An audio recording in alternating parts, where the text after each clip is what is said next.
transmission. Problema lang eto. Yung support dito medyo may babaguhin tayo dyan. Magpapabricate ata tayo dyan.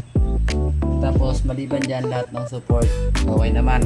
Tama naman. At saka yung linkage ng transmission sa ilalim.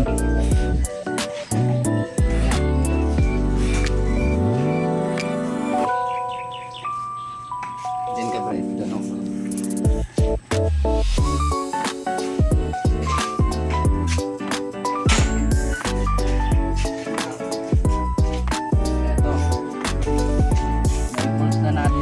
Temporary, may cambio na yan, may pwesto na rin yan. Naka-bolt dito dalawa, temporary lang muna habang ina-align pa natin na maayos, pero okay na rin yan. Tapos yung clutch pedal, tinanggal natin yung naka doon sa salita ng pasa automatic. At saka yung yung pedal na ikabit na rin. May nakaabang naman na butas doon kaya hindi tayo mahihirapan.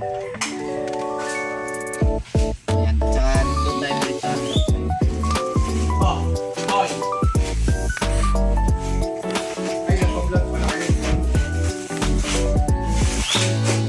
ayan.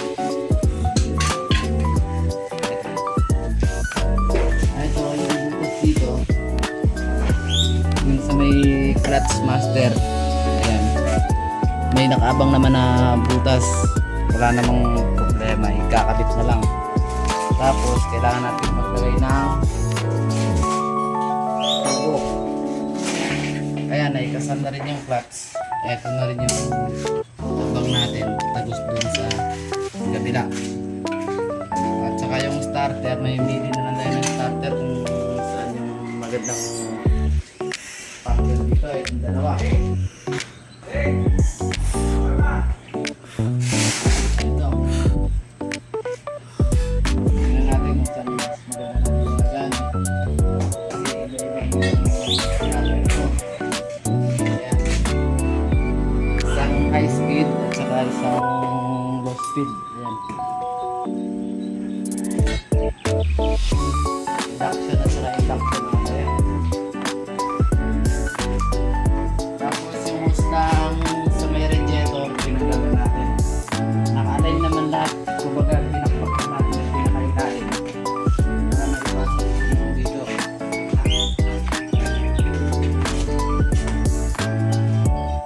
Ito. Binakpak lang natin yung dito sa ilalim para makapasok yung linkage. Tapos itong dalawa yung linkage, may bar pa para maikasan ng maayos. Ayan na naman.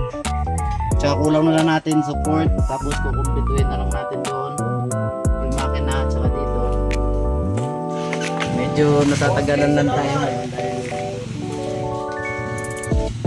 dito nagpalit tayo ng cylinder head gasket para isang babaan na lang. At saka yung eto yung sigunyal,